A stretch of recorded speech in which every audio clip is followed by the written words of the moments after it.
was a room above the pharmacy, with one window facing west, where Dr. Hale kept winter coats and bottles without labels. Every evening after closing, he would climb the narrow stairs, set two plates upon the table, and speak as if someone were there. Leave the room above the pharmacy, leave the curtain drawn and still. Some medicine can quiet pain, but some remembrance never will. When the floorboards start their pacing and the blue glass bottles chime, leave the room above the pharmacy. What lives there isn't yours to find. His wife had died one April morning in a fever no one named. He signed the paper with a steady hand, then burned her wedding dress.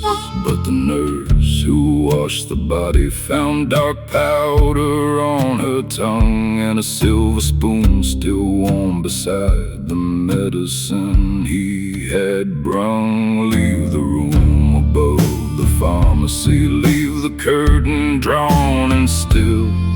Some medicine can quiet pain, but some remembrance never will. When the floorboards start their pacing and the blue glass bottles chime, leave the room above the pharmacy. What lives there isn't yours to find.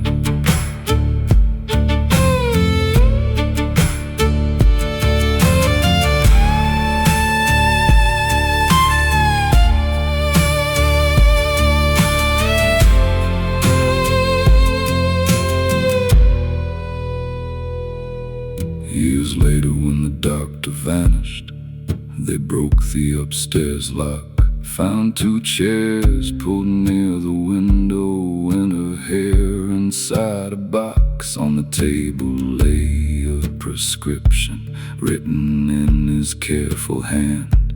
Take one truth before you're dying, take the second when you can. Now the room above the pharmacy turns blue at 9:30. Two shadows cross behind the curtain. One is hers and one is mine. For I filled that last prescription, and I learned what guilt can hide. The room above the pharmacy has been waiting all this time. Down below, the bell keeps ringing, though the front door's nailed and chained, and two plates cool beside the window every time they speak my name.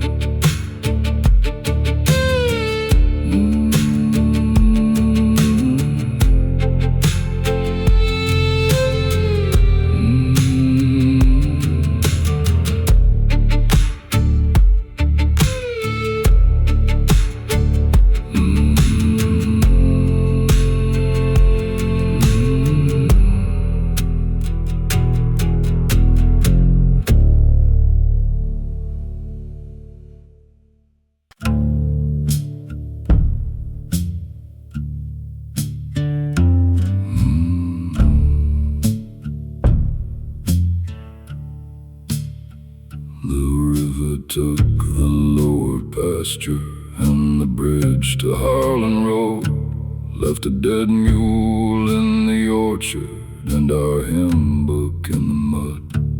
Daddy nailed a line above us, dated 1989. Said water tells the truth, girl, it remembers every crime. There's a flood mark on the wall, 6 feet high and running brown. Mama painted over everything, but that line kept bleeding down. You can move the chairs and pictures, you can swear the past is gone, but the river leaves a witness in the timber of a home.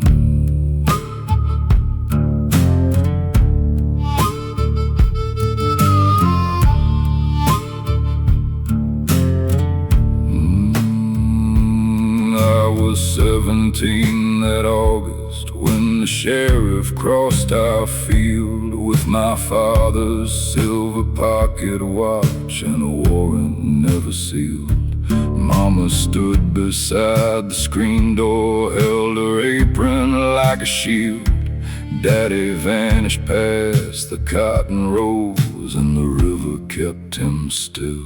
There's a flood mark on the wall, 6 feet high and running brown. Mama painted over everything, but that line kept bleeding down. You can move the chairs and pictures, you can swear the past is gone, but the river leaves a witness in the timber of a home.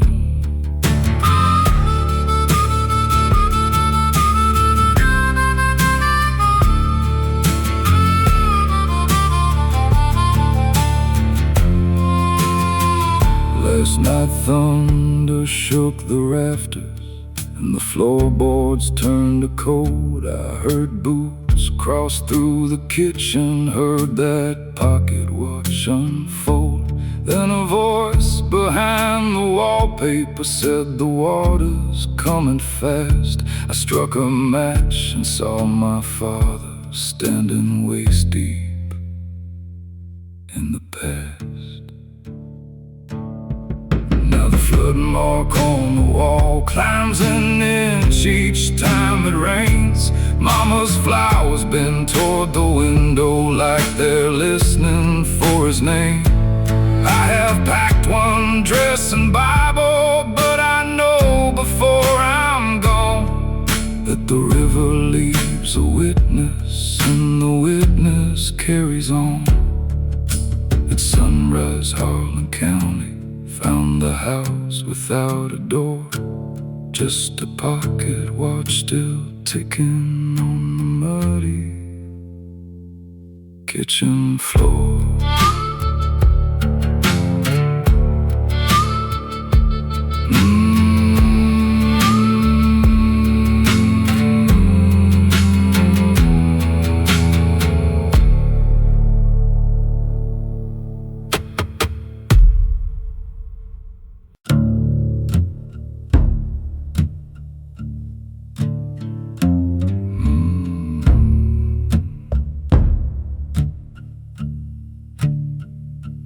There's a well behind the chapel where the grass won't ever grow. Folks say water turned to iron 37 years ago.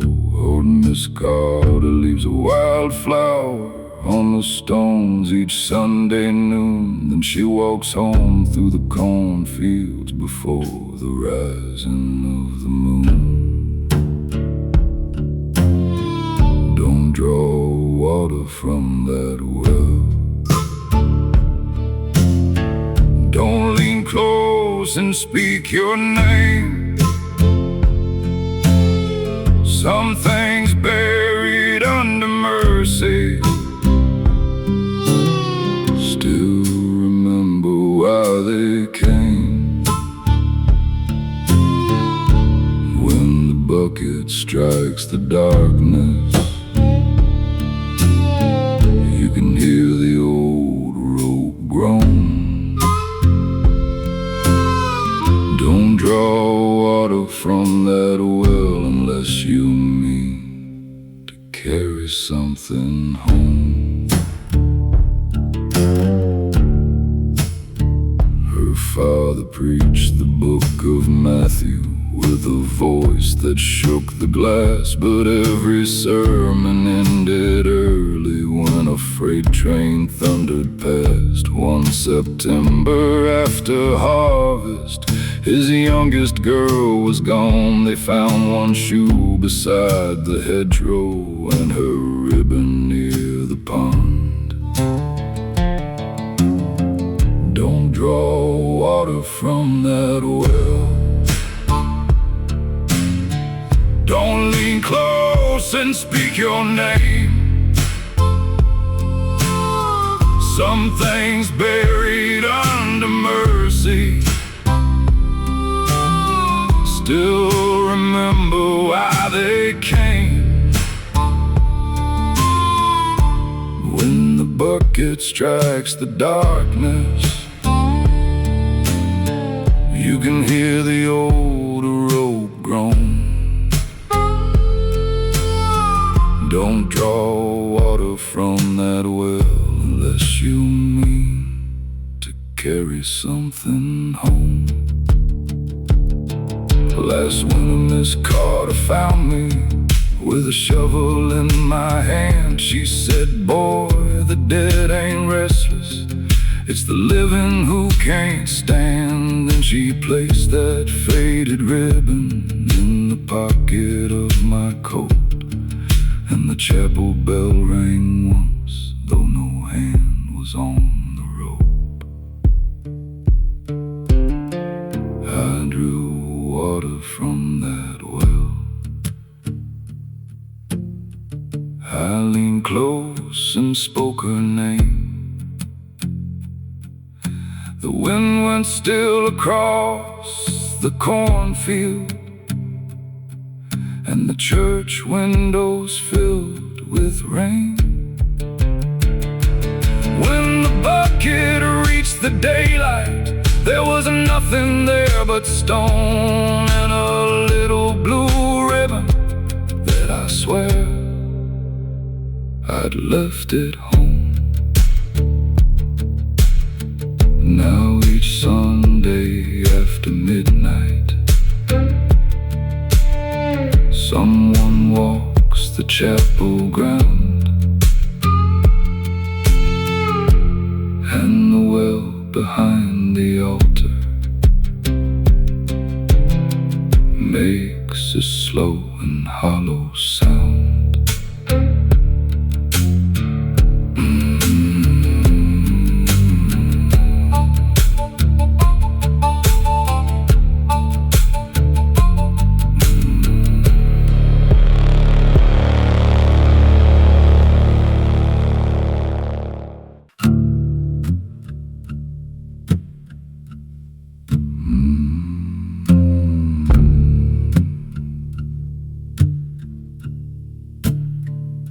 Black dog waits at the county line, where the pavement turns to stone. Mud dried hard along his ribs, a freight rope hanging low. He never barks at passing trucks, never follows anyone. But when my headlights touch his eyes, he turns toward where I'm from. That black dog knows the road, every ditch and every flame. He keeps 10 steps ahead of me, like guilt that learned my name. I can cross another border, I can drive till morning shines, but that black dog knows the road back across the county line.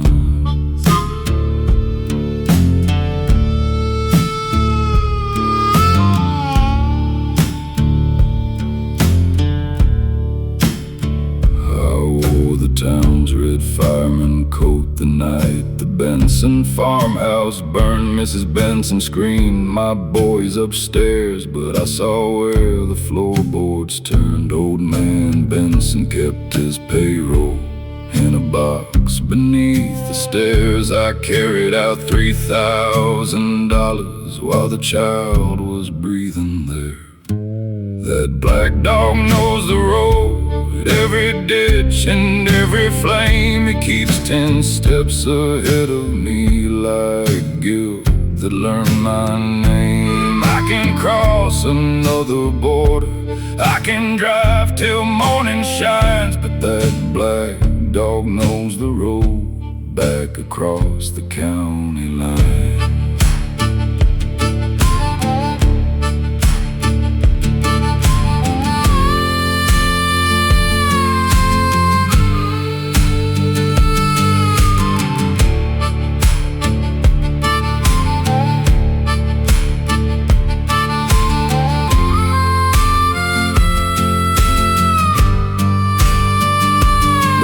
bought a used Ford pickup, a wedding ring, a patch of ground. But smoke came through the bedroom vent whenever rain was coming down. My wife would ask what woke me. I'd say the dog outside again. She never saw him by the fence, only ashes on my hands. And now the black dog leaves the roadside, walks beside me through the gate. The Benson place is weeds and chimney, but one upstairs window waits. I lay the money in the doorway, though the bills are black with time. And the black dog climbs the staircase as the church bell strikes 9.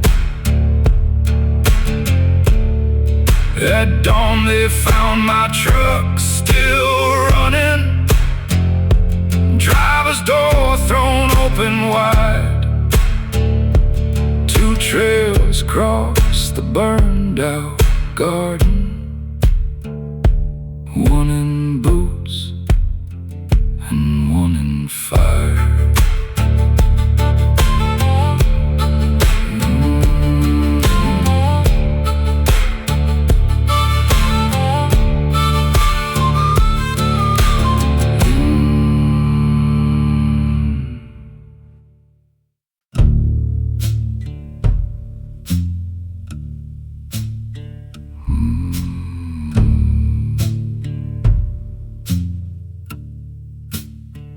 They paved Route 6 through Canaan Hollow in the summer of '62. Cut the hill behind the schoolhouse, split the Miller pasture through. My grandfather drew the survey, kept his compass clean and bright. But the road bent hard near Hollow Oak, though the county map ran straight. There's a bend where none was needed. There's a mile no map can save. Every driver slows at Hollow Oak for a road that missed the grave. White lines fade beneath the branches, headlights shake across the stones. There's a bend where none was needed, and a field that knows its own.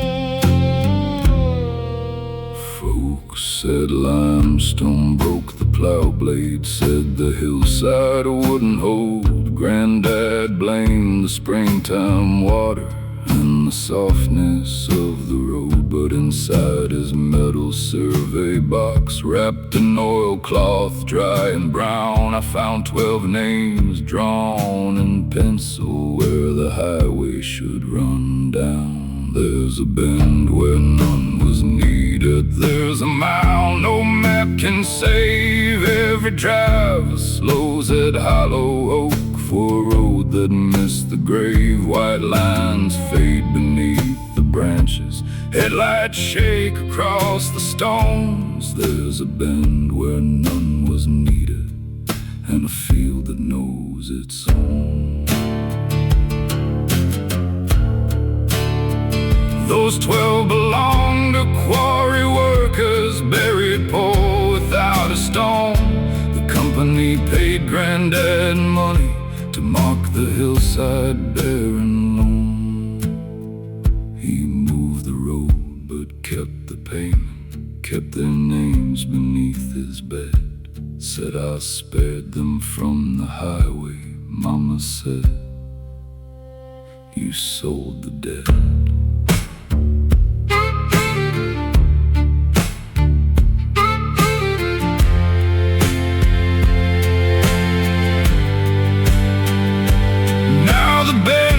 Sinking slowly, and the pavement splits like clay. 12 black shadows cross at midnight, though no house stands either way. I nailed their names to Hollow Oak, where the survey line was drawn. There's a bend where none was needed, but the road keeps moving on. At sunrise every highway marker faced the hillside cold and still, and Granddad's compass spun in circles in the red dirt on the hill.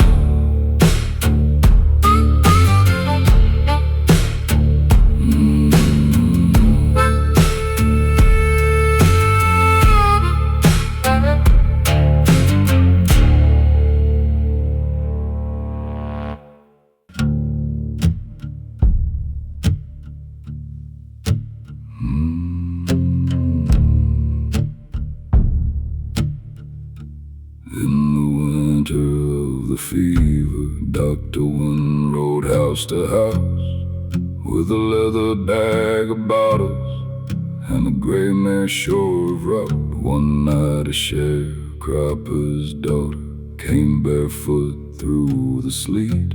"Sir, my mama cannot breathe now, please come quick, she's growing weak." Then the horse came home empty with black ice in her mane. The doctor's bag still buckled and his coat soaked through with rain.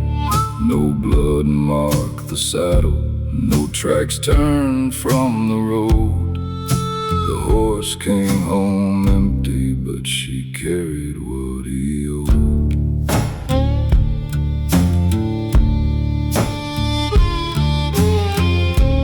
Dr. Wynn had heard the family could not pay him for the ride, so he sent the child back walking while he drank beside the fire. Near midnight shame came knocking. He saddled up alone, but the river crossed the low bridge and the black current took him down. Then the horse came home empty with black ice in her mane. The doctor's bag still buckled and his coat soaked through with rain. No blood marked the saddle, no tracks turned from the road. The horse came home empty, but she carried what he owed.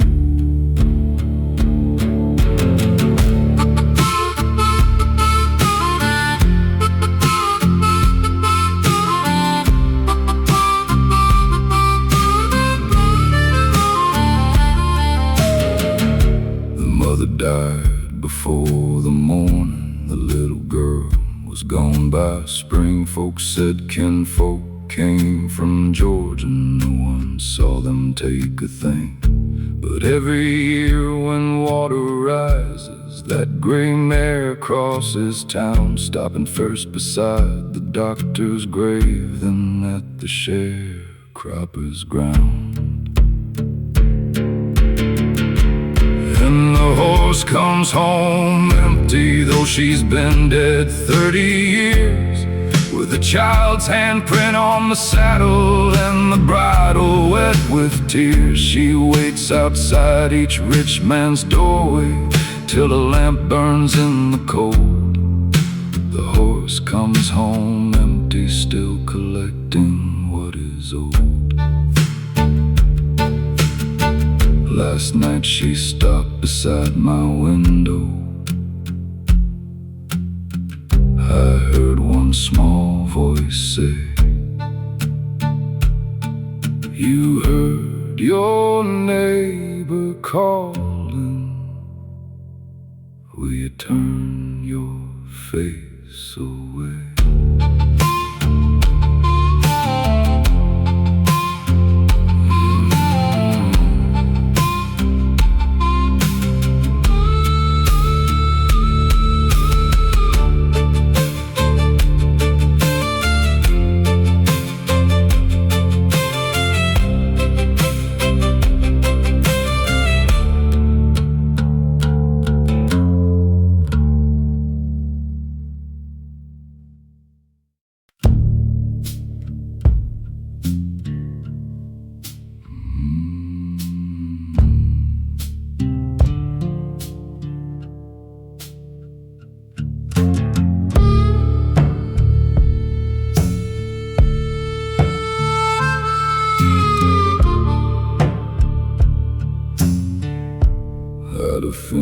was county midwife, knew each back road, birth and scar.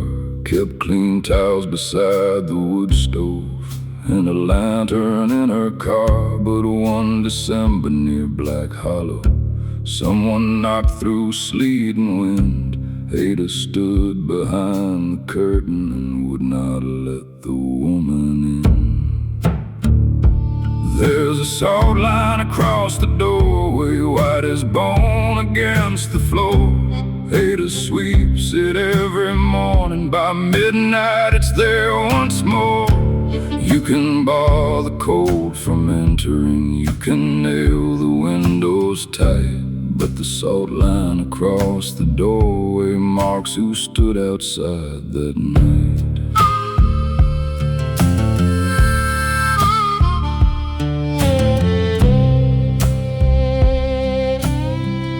The woman was her brother's daughter, barely 17 and scared. She carried shame beneath her coat and snowflakes in her hair. Ada feared the church would judge her, feared the town would learn the name. By sunrise 2 shapes lay frozen where the cedar shadows came. There's a salt line across the doorway, white as bone against the floor. Ada sweeps it every morning, by midnight it's there once more. You can bar the cold from entering, you can nail the windows tight, but the salt line across the doorway marks who stood outside that night.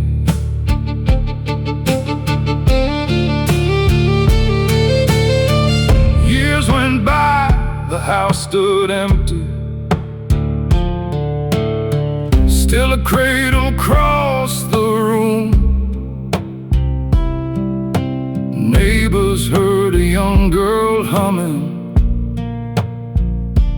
through the dead of every June. Then one night old Ada opened when 3 soft knocks shook the frame. On the porch stood snow in summer and a child who knew her name. Now the salt line leaves the doorway, runs like a road across the floor, past the stove and through the bedroom to a grave beneath the porch.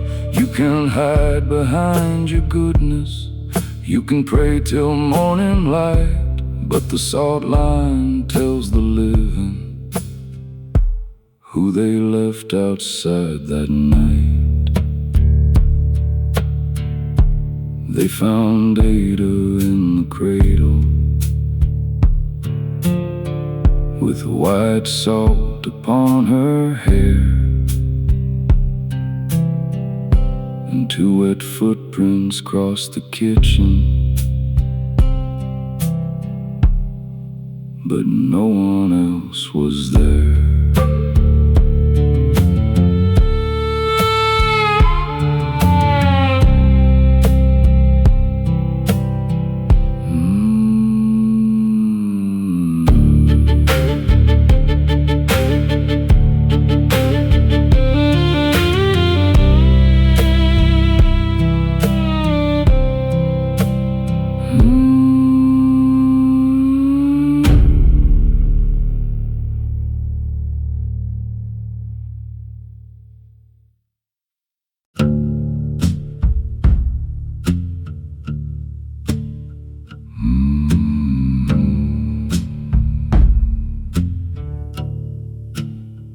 Behind the house on Galloway Road, an apple tree leans east, its branches black through every spring, its roots too deep to reach. My grandmother tied white ribbons there the morning I was born, then cut them down one Christmas Eve and fed them to the storm.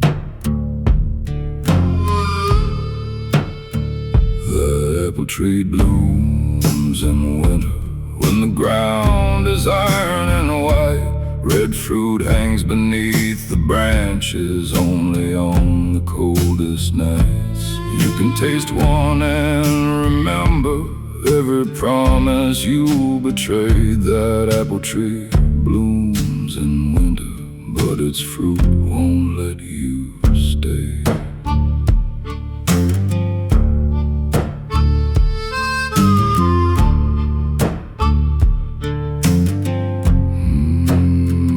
My mother kept the cellar locked and wore the key on thread. She said the jars held summer peaches. I heard someone breathe instead when fever took her late in March. She pulled me to her bed. Never dig beneath that apple tree. Some roots are fed by dread. That apple tree blooms in winter, when the ground is iron and white. Red fruit hangs beneath the branches, only on the coldest nights. You can taste one and remember every promise you betrayed. That apple tree blooms in winter, but its fruit won't let you stay.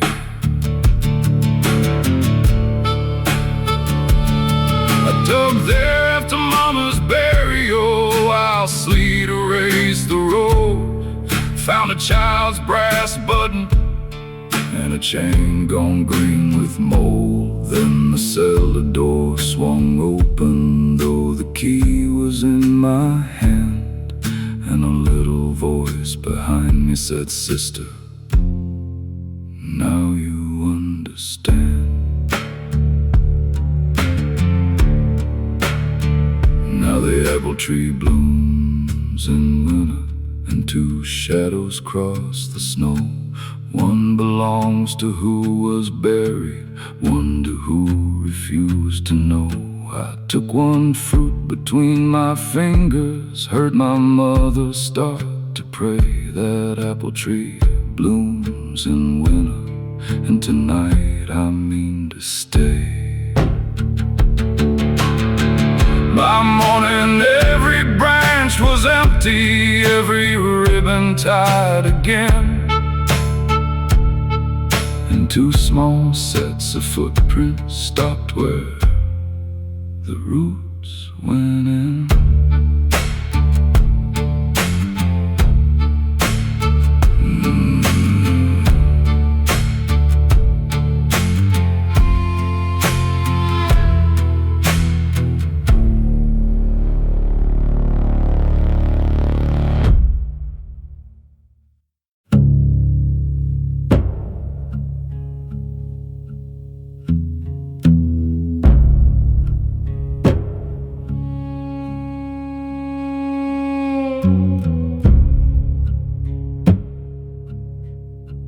Mabel Harold dressed the dead folks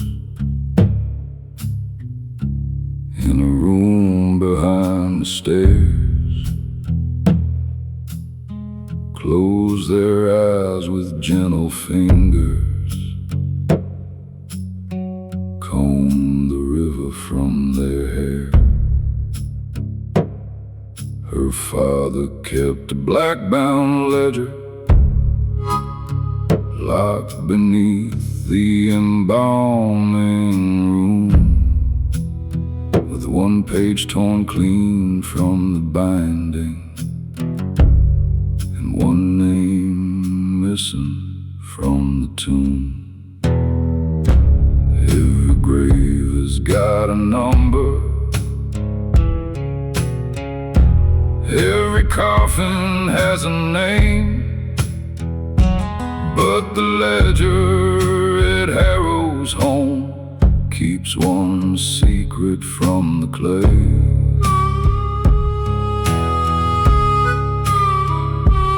You can stitch the mouth of sorrow, you can make the pale look warm, but the ledger at Harrow's home knows who never made it home.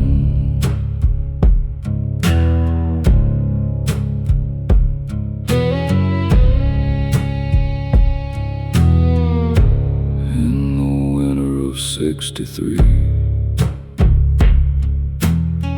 a stranger came without a face.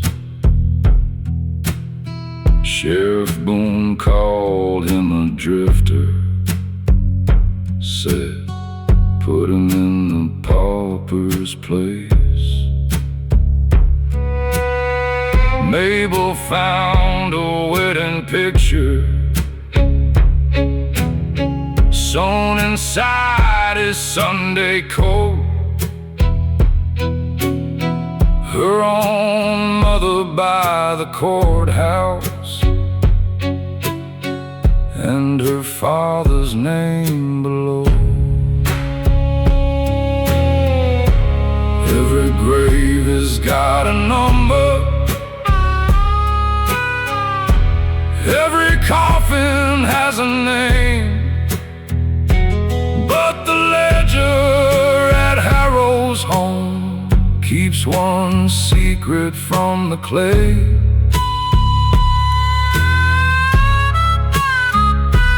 You can stitch the mouth of sorrow, you can make the pail look warm, but the ledger at Harrow's home knows who never made it home. She broke the lock one Good Friday, while the town knelt down to pray. Found her father's crooked writing, Boone paid cash, no stone, no name. Then the lamps went blue and trembling, and the drawer slid open wide. Every unclaimed soul was whispering, put the truth where we can lie. Now each grave has got a number, and that stranger has his name. Mabel nailed the missing ledger page to the courthouse in the rain. Sheriff Boone was found by morning with black ink across his palms, and the ledger at Harrow's home had written one name more. Mabel left before the sunrise, took no money, coat, or comb. But some nights the dead sit upright in the rooms at Harrow's home.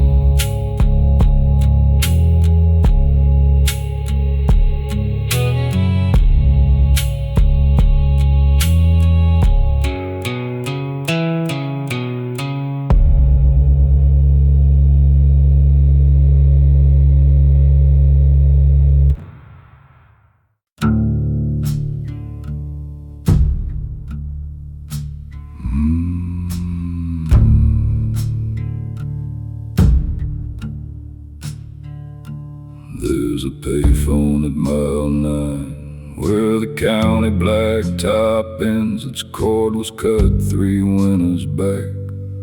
Its glass is cracked and bent still every Friday after midnight. That dead receiver rings while the weed bows toward the highway like it knows who's calling in. Don't answer at mile 9. Don't say, baby, is that you? The line carries more than voices when the midnight wind comes through. You can hang it on the cradle, you can leave it off the line, but the ones you failed to listen to keep calling mile 9.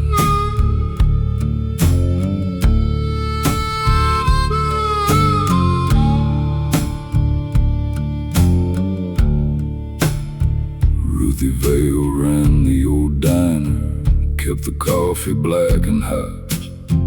Her daughter called one August night from a truck stop parking lot. Ruthie said, "You made your choices, don't come crying home to me."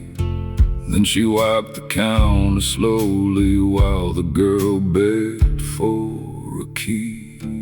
"Don't answer at mile 9, don't say, 'Baby, is that you?'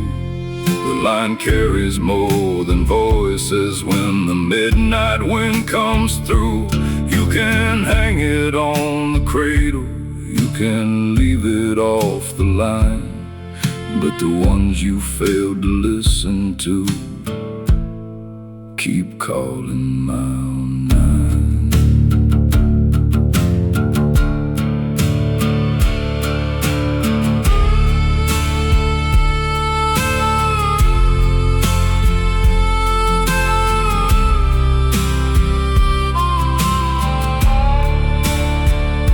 The sheriff found the girl's blue suitcase by the county reservoir. One dress folded, one bus ticket, and Ruthie's name beneath the stars. Since then, Ruthie walks the blacktop with a quarter in her hand, waiting by that broken payphone for a voice she understands. She answered at mile 9, said, "Baby, I was wrong." The weed went still across the valley and the dial tone became a song. Then a young voice said, "I'm coming," leave the porch lamp burning bright. Ruthie smiled and crossed the highway into 2 approaching lights.